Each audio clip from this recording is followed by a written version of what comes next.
यहाँ जिस तरह से चिराग पासवान 50 सीटों की मांग कर रहे हैं, जीतन राम मांझी 25 सीटों की मांग कर रहे हैं, तो कहीं ना कहीं उनको भारतीय जनता पार्टी अब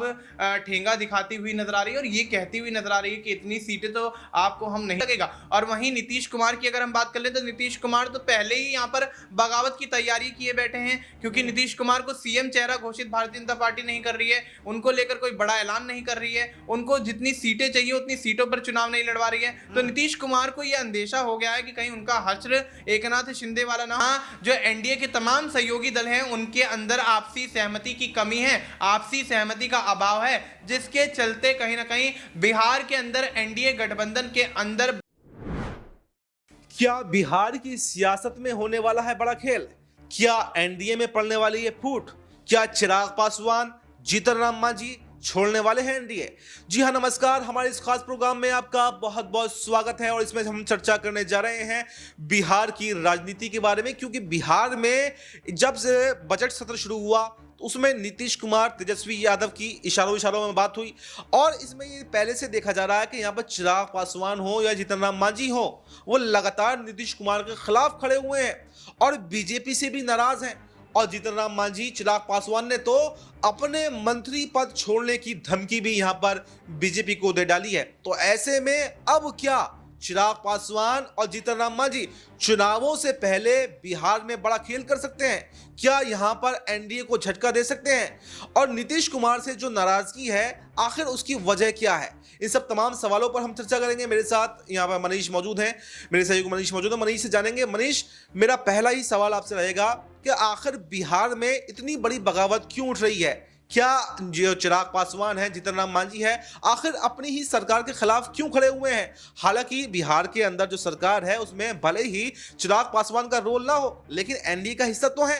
और जीतन राम मांझी ने तो ये कह दिया था कि महाराष्ट्र का समीकरण, झारखंड का समीकरण, दिल्ली का समीकरण बिहार के अंदर चलने वाला नहीं है और अगर मंत्री पद से भी इस्तीफा देना पड़ा तो हम उसके लिए तैयार हैं। तो आप क्या देख रहे हैं कि आखिर बिहार में चल क्या रहा है? और अगर यहां पर जीतन राम मांझी, चिराग पासवान एनडीए से बगावत करते हैं, बीजेपी का साथ छोड़ते हैं, तो क्या यहां पर आरजेडी के साथ में जा सकते हैं या फिर कोई नया गठबंधन बनाकर यहां पर चुनाव लड़ सकते हैं? जी बिल्कुल, यहाँ पर देखा जाए तो जिस तरह से एनडीए के अंदर बगावत की अगर हम बात करें बिहार के अंदर, तो वो बगावत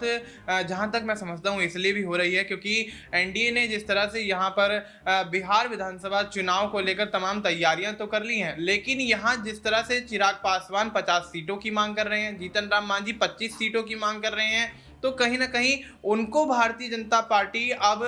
ठेंगा दिखाती हुई नजर आ रही है और ये कहती हुई नजर आ रही है कि इतनी सीटें तो आपको हम नहीं दे सकते हैं। और वहीं नीतीश कुमार यहाँ, लेकिन अगर उन्होंने बगावत कर दी तो इसका नुकसान भारतीय जनता पार्टी को होगा? जी बिल्कुल, यहाँ पर नुकसान तो बेशक होगा क्योंकि जीतन राम मांझी भी एक बड़ा चेहरा है बिहार की राजनीति में और चिराग पासवान की पार्टी भी काफी पुरानी रही है, तो चिराग पासवान की भी काफी अहम भूमिका है बिहार की राजनीति में। तो स्थिति साफ है कि दोनों के बगावत करने से यहाँ बहुत बड़ा झटका भारतीय जनता पार्टी को लगेगा। और वहीं नीतीश कुमार की अगर हम बात कर ले तो नीतीश कुमार तो पहले ही यहाँ पर बगावत की तैयारी किए बैठे हैं, क्योंकि नीतीश कुमार को सीएम चेहरा घोषित भारतीय जनता पार्टी नहीं कर रही है, उनको लेकर कोई बड़ा ऐलान नहीं कर रही है, उनको जितनी सीटें चाहिए उतनी सीटों पर चुनाव नहीं लड़वा रही है। तो नीतीश कुमार को यह अंदेशा हो गया है कि कहीं उनका हश्र एकनाथ शिंदे वाला ना हो जाए, कि एकनाथ शिंदे शुरुआती दौर में मुख्यमंत्री जिस तरह से बनाए गए, दोबारा चुनाव होता है, दोबारा चुनाव में कहीं ना कहीं यहाँ भारतीय जनता पार्टी अपने हिस्से में ज्यादा सीटें रखती है, ज्यादा सीटों पर चुनाव जीतती है और उसके बाद एकनाथ शिंदे को यह कहकर साइडलाइन कर दिया जाता है कि हमारी सीटें ज्यादा हैं तो हम यहाँ पर अपना मुख्यमंत्री बनाएंगे। लेकिन एक सवाल तो ये बनता है ना कि अगर मान लीजिए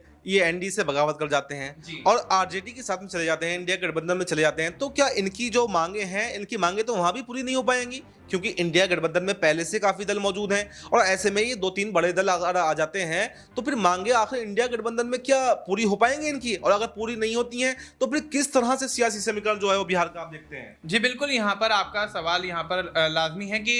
यहाँ चिराग पासवान और जीतन राम मांझी अगर इंडिया गठबंधन में जाते हैं तो उनकी मांगे वहां शायद पूरी ना हो, और अगर मांगे वहां भी पूरी नहीं होंगी तो उसका तीसरा ऑप्शन यहाँ पर यही बचता है कि यहाँ चिराग पासवान और जीतन राम मांझी एक साथ चुनाव लड़ते करते हुए नजर आए, लेकिन यहाँ उनके एक साथ चुनाव लड़ने पर भी पेच फंसता हुआ नजर आता है, क्योंकि कुछ समय पहले बिहार के अंदर एक राजनीतिक विवाद के चलते जीतन राम मांझी और चिराग पासवान आपस में एक दूसरे पर हमलावर हो रहे थे। तो स्थिति साफ है कि कहीं ना कहीं यहाँ जो एनडीए के तमाम सहयोगी दल हैं उनके अंदर आपसी सहमति की कमी है, आपसी सहमति का अभाव है, जिसके चलते कहीं ना कहीं बिहार के अंदर एनडीए गठबंधन के अंदर बड़ी फूट पड़ती हुई नजर आ रही है। और चिराग पासवान, जीतन राम मांझी अगर चुनाव लड़ते हैं तो अकेले के दम पर यहां चुनाव जरूर लड़ सकते हैं। अच्छा, यहाँ पर निशांत कुमार की बात करना भी बिल्कुल जरूरी है। निशांत कुमार भी इस वक्त जो है बिहार की राजनीति में चर्चा का विषय बने हुए हैं और कहा जा रहा है कि होली के आसपास या होली के बाद में यहाँ पर निशांत कुमार जो है वो जेडीयू की कमान संभाल सकते हैं, जेडीयू में एंट्री कर सकते हैं।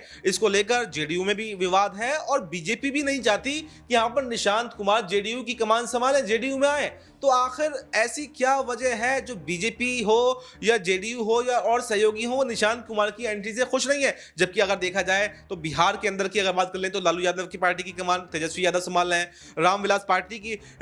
की जो रामविलास पासवान थे उनकी पार्टी की कमान अब उनके बेटे चिराग पासवान संभाल रहे हैं। तो सब ऐसा ही हमारे देश में चलता आ रहा है कि उसका बेटा ही उसकी पार्टी को संभालता। तो फिर आखिर निशांत कुमार को लेकर विवाद क्यों, निशांत कुमार को लेकर दिक्कत क्यों, आखिर निशांत कुमार को लेकर लल्लन सिंह हो या फिर बीजेपी हो आकर सवाल क्यों उठा रहे हैं? जी बिल्कुल, यहाँ पर देखा जाए तो इनका सवाल उठाना लाजमी है, क्योंकि नीतीश कुमार का एक बयान मुझे याद आ रहा है कि नीतीश कुमार ये कहते हुए नजर आए थे कि हम अपने परिवार के किसी सदस्य को राजनीति में नहीं लेकर आएंगे। तो स्थिति साफ है कि निशांत कुमार की एंट्री से जिस तरह से जेडीयू के अंदर बगावत छिड़ रही है, ललन सिंह बगावत करते हुए नजर आ रहे हैं, उनके सहयोगी दल, सबसे बड़ा सहयोगी दल भारतीय जनता पार्टी इस बात से कतरा रही है, भारतीय जनता पार्टी इस बात से इत्तेफाक रख रही है कि अगर निशांत कुमार यहाँ एंट्री करते हैं, बिहार की राजनीति में अगर कदम रखते हैं, तो कहीं ना कहीं तमाम सहयोगियों का यहाँ खेल बिगड़ता हुआ नजर आ सकता है। और जिस तरह से निशांत कुमार 2 बार पहले एंट्री करते करते रह गए और अब तीसरी बार उनकी एंट्री से पहले जिस तरह से उनके बयान यहाँ पर निकलकर सामने आ रहे हैं,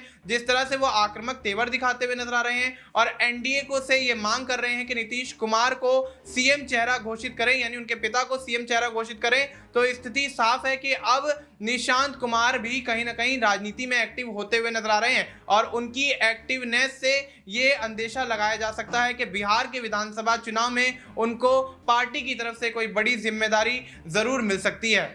तो देखिए, मनीष ने पूरा विस्तार से बताया कि बिहार का समीकरण क्या है, चिराग पासवान, जीतन राम मांझी, एनडीए में फूट क्यों पड़ रही है, और इसके साथ साथ हमने ये भी जाना कि निशांत कुमार की एंट्री को लेकर विवाद क्यों है और कौन कौन से ऐसे दल हैं, कौन कौन से ऐसे नेता हैं जो निशांत कुमार की एंट्री से घबराए हुए हैं। तो क्या निशांत कुमार अब जेडीयू की कमान संभालने के लिए तैयार हैं? और अगर इस पर विवाद होता है तो फिर नीतीश कुमार की पार्टी यानी जेडीयू क्या 2 भागों में बंट जाएगी? क्या लल्लन सिंह यहां पर बगावत करेंगे या फिर कौन से ऐसी समीकरण हैं जो बिहार की राजनीति में अब बदलने वाले हैं? और बिहार चुनाव से पहले क्या नीतीश कुमार यहां पर एनडीए के साथ में बने रहेंगे या फिर वो भी इंडिया गठबंधन में जा सकते हैं? तो फिलहाल इस प्रोग्राम में इतना, इस पर आपको क्या कुछ कहना है कमेंट बॉक्स में अपनी राय जरूर बताएं और देश दुनिया से जुड़ी तमाम बड़ी जानकारी के लिए देखते रहें नेक्स्ट 9 न्यूज़।